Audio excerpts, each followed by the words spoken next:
అందరికీ welcome back to my channel. ఇయాల్టి వీడియోలో వారాహి నవరాత్రులు అయితే వచ్చేస్తున్నాయి కదండి. అమ్మవారి పూజ అసలు ఏ విధంగా చేసుకోవాలి, అమ్మవారి ఫస్ట్ టైం అమ్మవారి నవరాత్రులు చేసేటప్పుడు ఏ విధంగా చేయాలి, అసలు ఎప్పటి నుంచి వారాహి నవరాత్రులు స్టార్ట్ అవుతున్నాయి అన్న విషయాలు అయితే మీతో ఈ వీడియోలో షేర్ చేసుకుంటానండి. మనకి వారాహి నవరాత్రులు అమ్మవారి పూజ ఇంట్లో చేసుకోవచ్చా చేసుకోకూడదు అనేది మెయిన్ డౌట్ అనమాట. నిజంగా ఫస్ట్ టైం వారాహి నవరాత్రులు పూజ చేసుకునే వాళ్ళందరికీ కూడా ఈ డౌట్ అయితే ఉంటుంది. ఫస్ట్ అయితే మీ డౌట్ అయితే క్లియర్ చేసేస్తానండి. వారాహి నవరాత్రులు ఖచ్చితంగా ఇంట్లో చేసుకోవచ్చు, కానీ కొన్ని నియమాలు అయితే ఉంటాయండి. ఆ నియమాలు పాటిస్తూ అమ్మవారి పూజ చేసుకోవాలన్నమాట. అవి ఏంటో కూడా నేను ఈ వీడియోలో చెప్తాను. ఒకవేళ నియమాన్ని మేము పాటించలేము అనుకుంటే కనుక స్కిప్ చేయొచ్చు. కానీ చాలా ఈజీ అండి, చాలా చిన్న చిన్న నియమాలు. అమ్మవారి మీద భక్తి ఉండి చేసుకోవాలనే పట్టుదల ఉంటే కనుక మీకు అసలు ఆ నియమాలు పెద్ద నియమాల కింద అనిపించవు. చాలా ఈజీగా ఇంట్లో అమ్మవారి పూజ అయితే చేసుకోవచ్చండి. చాలా మంచి ఫలితం వస్తుంది. ఆ అమ్మవారు ఇట్టే కరిగిపోతారనమాట. మనం ఏం కోరినా సరే ఇట్టే ఇచ్చేస్తారు. నేను ఫస్ట్ టైం చేసుకున్నప్పుడు చాలా భయపడ్డాను అనమాట. మా అత్తయ్య గారి ఎంపు కానీ మా అమ్మగారి ఎంపు కానీ అసలు వరాహి అమ్మవారు అంటే ఎవరో కూడా తెలియదు. అంతకు వరాహి నవరాత్రులు స్టార్ట్ చేయలేంత వరకు కూడా నాకు అసలు వరాహి అమ్మ ఎవరు, ఆవిడ ఎలా ఉంటారన్న విషయాలు కూడా నాకు తెలియదండి. నేను వరాహి నవరాత్రులు ఫస్ట్ టైం ఎలా స్టార్ట్ చేశానో చెప్తాను. నేను మామూలుగా జస్ట్ మొబైల్ స్క్రోల్ చేస్తూ చూస్తున్నాను అనమాట. చూస్తుంటే వరాహి నవరాత్రులు రేపటి నుంచి అని చెప్పి ఉంది. రేపటి నుంచి వరాహి నవరాత్రులు అనమాట. అప్పుడు అయితే చూస్తూ ఓపెన్ చేశాను. ఒక గురువు గారు చెప్పారండి, చాలా బాగా చెప్పారనమాట. ఎంత బాగా చెప్పారంటే అసలు వారాహి అమ్మ అంటే ఎవరో తెలియని నాకు ఆ వీడియో ఒక్కటి చూడగానే నేను వారాహి నవరాత్రులు చెయ్యాలి, తప్పకుండా అమ్మవారి పూజ చేసుకుంటాను అని చెప్పి అనిపించేలా చెప్పారు ఆయన. చెప్పిన తర్వాత మా వారు మధ్యాహ్నం అనమాట అప్పుడు భోజనానికి వచ్చినప్పుడు తనతో జస్ట్ నేను చెప్పాను అనమాట. మామూలుగా అయితే తను తిడతారు, అత్తమా నువ్వు పూజలు అంటావు అదంటావు ఇదంటావు అని చెప్పి జస్ట్. కానీ అసలు ఆయన ఏమనలేదు. ఏమన్నారంటే సరేనా చూద్దాం రేపటి నుంచేనా, ఓకే ఏం కావాలో చెప్పు తీసుకొస్తానంటే చెప్పేశాను. అమ్మవారి ఫోటో కూడా లేదు కదా మన దగ్గర, అమ్మవారు ఎలా ఉంటారా అని చెప్పి గూగుల్లో సెర్చ్ చేసి చూసి వారాహి అమ్మ అంటే ఇలా ఉంటారా, ఓకే ఓకే ఇన్ని రూపాయలు ఉంటాయి, అమ్మవారికి 9 రకాల్లో ఉంటారా అని చెప్పి అన్నీ తెలుసుకుని ఆల్రెడీ వీడియో చూస్తున్నాను కాబట్టి ఇంకా కావాల్సినవన్నీ చెప్పేసి మా వారు వెళ్ళిపోయారు అనమాట. వద్దు సాయంత్రం తీసుకొస్తాలే అని చెప్పి. తర్వాత ఇంకా అమ్మవారి గురించి తెలుసుకుందామని చెప్పి వీడియో ఓపెన్ చేసినాడు. అప్పట్లో అంటే ఒక 2 years బ్యాక్ ఎవరో చేసేవాళ్ళు కదా, ఇప్పుడు చాలామంది చేస్తున్నారు అనుకోండి. లాస్ట్ ఇయర్ బాగా చేయడం మొదలుపెట్టారు. అంతకుముందు నేను చేసే టయానికి ఎవరు స్టార్ట్ చేయలేదు మా చుట్టువైపులో కూడా. వీడియోస్ కూడా చాలా తక్కువ ఉండేవి. అయితేనో ఇంకా అమ్మవారి గురించి తెలుసుకుందాము అని చెప్పి మామూలుగా యూట్యూబ్లోకి ఇంకా వేరే వీడియోస్ చూడడం స్టార్ట్ చేశాను అనమాట. నిజంగా చెప్తున్నానండి, ఒక్క వీడియో కూడా అమ్మవారిని ఇంట్లో పూజించొద్దని చేసుకోవచ్చు నో ప్రాబ్లం అని ఎవరూ చెప్పలేదు.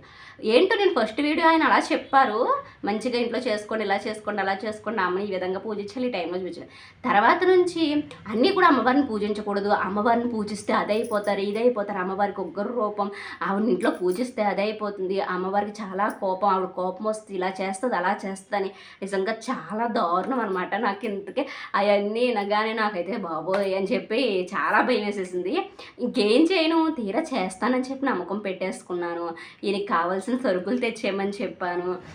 ఇప్పుడేమో ఇలాగా తెలిసింది, నేను ఏం చేయను, అయ్యి బాబోయ్ ఎలాగా చేయకూడదంట అని చెప్పి అన్నా. కానీ నా మనసుకు ఒక్కటే అనిపించిందండి, ఏదైతే అది అయ్యింది. నేను ఫస్ట్ అమ్మకి చేస్తానని చెప్పి మాట అనుకున్నాను. ఇప్పుడు ఏదో నాకు ఏదో అయిపోద్ది, లేకపోతే ఏదో చెడు జరిగిపోద్ది అని చెప్పి నేను ఎందుకు అనుకోవాలి? సాక్షాత్తు లలిత స్వరూపమే అమ్మ కదా, లలిత స్వరూపం నుంచి వచ్చినాయే కదా ఇవన్నీని. అసలు మనకెందుకు చెడు చేయాలనుకుంటారు? అసలు ఎందుకు ఇది కాదు, ఏదైతే అది నేను చేసేసుకుంటాను అని చెప్పి ఇంకా అసలు మా వారి దగ్గర కూడా ఈ టాపిక్కి ఎత్తలేదు. కాకపోతే ఎక్కడో కొంచెం భయం ఉంటుంది కదండి, ఎక్కడ తప్పు చేసేస్తానా, ఎక్కడ ఏమైపోతానా, ఎక్కడ ఏమవుతుందా అని చెప్పి చాలా భయపడుతూ చేశాను అనమాట. అమ్మవారి పూజ అంతా కూడా 9 రోజులు నాతో పాటు ఒక విషయం ఏంటంటే నాతో పాటు మా వారు కూడా చేసేవారు. అమ్మవారి పూజలో మెయిన్ ఏంటంటేనండి టైమింగ్స్ అనమాట. అమ్మవారి పూజ ఎప్పుడు సరే రాత్రి వేళలోనే అమ్మవారి పూజ చెయ్యాలి. అంటే రాత్రి దేవత అనమాట ఆవిడ. ఉదయం అంతా ప్రశాంతంగా విశ్రాంతిలో ఉంటారు, ఆవిడని డిస్టర్బ్ చేయకూడదు మనము. సాయంత్రం ఆవిడ మెలకుగా ఉంటారు కాబట్టి అప్పుడు పూజిస్తే చాలా ఆవిడని. నెక్స్ట్ ఏంటంటే అమ్మవారి పూజ మార్నింగ్ సాయంత్రం రాత్రి 2 చేయొచ్చు. ఒకవేళ నేను మార్నింగ్ లేవలేను అనుకుంటే కనుక రాత్రి చేయొచ్చు అనమాట. అయితే నువ్వు మార్నింగ్ వచ్చేసరికి అమ్మవారి పూజ ఎలా చేయాలంటేనండి, కరెక్ట్‌గా 4 కాడ నుంచి 5:30 అవ్వక ముందే చేసేయాలనమాట. అంటే సూర్యుడు ఉదయించకూడదు. సూర్యుడు ఉదయించకుండా మనకి వరాహి అమ్మ పూజ అయిపోవాలి. నెక్స్ట్ సాయంత్రం వచ్చేసరికి సూర్యుడు అస్తమించాక, అంటే మనకి 6 అంటే సంధ్యా సమయం కదా, 7 అయిపోవాలి. 7 కాడ నుంచి రాత్రి 12 వరకు కూడా అమ్మవారి పూజ చేసుకోవచ్చు అనమాట మనము. మన ఓపిక ఎంతన్నా పెట్టుకుని ఎంతన్నా చేసుకోవచ్చు. సపరేట్ పీఠం పెట్టుకోవచ్చు, కలసం పెట్టుకోవచ్చు, ఏదన్నా పెట్టుకోవచ్చు అనమాట. నేనైతే కనుక కలసం పెట్టనండి, నేను అమ్మవారి ఫోటో పెట్టుకుని పూజ చేసుకుంటాను అనమాట. అయితే అప్పుడుకి నేను ఫస్ట్ టైం యూట్యూబ్ స్టార్ట్ చేయలేదు. ఫస్ట్ సంవత్సరం నేను ఫస్ట్లో స్టార్ట్ చేసినప్పుడు యూట్యూబ్ చేయలే. తర్వాత రెండో సంవత్సరం చేసుకున్నప్పుడు నాకు యూట్యూబ్ ఉంది. అప్పుడు పాత వీడియోస్ ఉన్నాయి నా ఛానల్లోని. అలాగనమాట అండి. అలా స్టార్ట్ చేశాను. అక్కడ అదృష్టం ఏంటంటే నాతో పాటు మా వారు కూడా ఏమో నాకు చేసుకోవాలనిపిస్తుంది. యాక్చువల్లీ పూజలన్నీ నేనే చేస్తాను, తిని తక్కువ అనమాట. మీనాట్లకే చేస్తారు తిన కూడా ఉండి. అలాంటిది అసలు మార్నింగ్ లేవటమే కష్టం. అలాంటిది నాతో పాటు తెల్లవారుజామునే 3:30కి లెగిసి ఇళ్ళన్నీ క్లీన్ చేసుకుంటే అమ్మవారి దగ్గర వస్తువులన్నీ తనే సదిరి కరెక్ట్గా 4 పూజ దగ్గర కూర్చుండిపోయే వాళ్ళం. 5 అయ్యేసరికి పూజ అయిపోయేది అనమాట. ఇంకా 9 రోజులు కూడా ఇంతే. సాయంత్రం వచ్చేసరికి 7కి పూజ దగ్గర కూర్చునే వాళ్ళం. 8 పూజ అయిపోయేది. చాలా బాగా జరిగిందండి పూజ 9 రోజులు. అసలు ఎంత ఆనందం అంటే, ఎంత సంతోషం అంటే అసలు చెప్పలేనంత సంతోషం. కాకపోతే భయం నాకైతే. ఇంక మా వారితో కూడా చెప్పలేదు కూడా, తను బాగానే ఉన్నారు. నాకు ఎక్కడ ఏమవుతుందా ఏంటని చెప్పి చాలా టెన్షన్. కానీ 9 రోజులు చాలా ఇట్టే గడిచిపోయినట్టు అనిపించిందండి.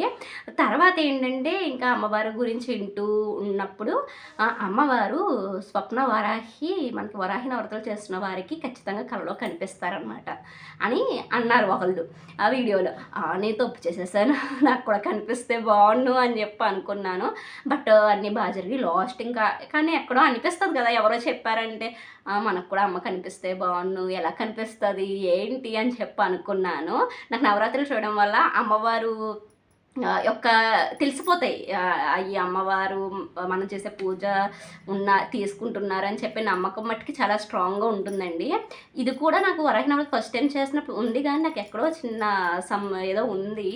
అసలు నిజంగా నేను చేసే ప్రాసెస్ రైటేనా లేకపోతే ఇలా చెయ్యొచ్చా అన్నది ఉన్నది.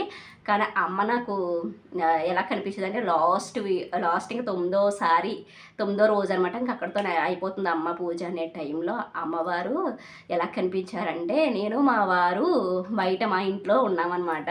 ఉంటేను ఒక చిన్ని వైట్ అనమాట, ప్యూర్ వైట్ పిగ్ అండి, మొత్తం బొచ్చుతో ఉందన్నమాట. చాలా అనమాట, వరాహ రూపమే ఇంతే ఉంది. తెల్ల జాంపుండు, మూతి దగ్గరేమో రెడ్గా, అసలు గుజ్జుగా, ఒక సడన్గా చూస్తే ఒక పెద్ద బాలులా ఉంటుంది అనమాట. అలా ఉంది, చాలా అందంగా ఉంది.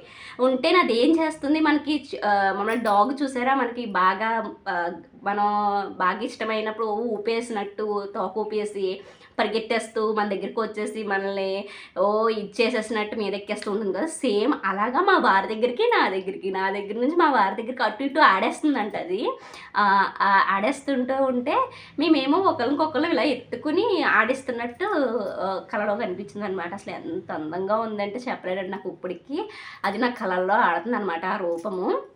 అది నిదర్శనం అనమాట. ఇంకా చూడండి చాలా హ్యాపీ వచ్చేసింది. కళ ఇంకా సరిగ్గా పూర్తి అవ్వలేదే అని చెప్పి కొలితేసేసరికి 4 అయిపోయింది.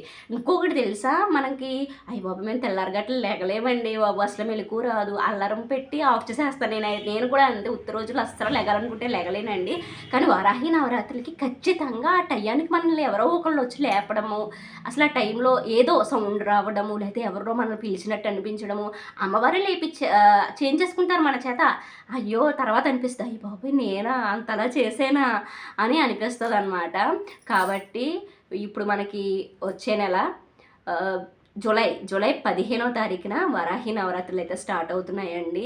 ఇది నాకు రియల్గా నా లైఫ్లో జరిగిన ఒక అనుభవం అనమాట. ఎందుకో మీతో షేర్ చేయాలనిపించింది. ఎందుకంటే నాలాగే భయపడి అమ్మవారి పూజ ఎక్కడ మానేస్తారేమో, నేనంటే ధైర్యంగా ఏదో వెళ్ళిపోయాను. కానీ కొంతమంది ఏమంటే ఎక్కడన్నా వీళ్ళ మాటలు ఏదన్నా అయిపోతుందేమో చెప్పి మానేస్తారేమో, అంటే మనసులో ఉన్న ఇష్టాన్ని కూడా చంపేసుకుంటారేమో అని అలా చేయకూడదని చెప్పి ఇలా జరుగుతుంది, ఖచ్చితంగా బాగుంటుంది అని చెప్పి నాకు జరిగిన ఒక చిన్న అనుభవం అనుభవం మీతో షేర్ చేసుకుంటాకి ఈ వీడియో పెట్టానండి. మీరు ఒకవేళ నిజంగానే అమ్మవారి నవరాత్రులు చేసుకుందాం అని అనుకుంటే కనుక మీకు ఏ డౌట్ ఉన్నా సరే కామెంట్ అయితే చేయండి. దానికి నేను ఖచ్చితంగా సమాధానం అయితే చెప్తాను. ఒకవేళ నాకు తెలియకపోయినా సరే నేను తెలుసుకున్న సమాధానం చెప్తాను. అమ్మవారి నైవేద్యాలు ఏం పెట్టాలి, 9 రోజులు అమ్మవారిని ఏ విధంగా పూజించాలి, అలాగే అమ్మవారికి సంబంధించి చాలా మంచి మంచి విషయాలు ఉంటాయన్నమాట. అవన్నీ కూడా మీతో షేర్ చేసుకుంటానండి. నా వీడియో చూసినందుకు, ఇప్పటిదాకా సపోర్ట్ చేసినందుకు చాలా చాలా థ్యాంక్ యూ సో మచ్ అండి. సరే మరి బాయ్ బాయ్.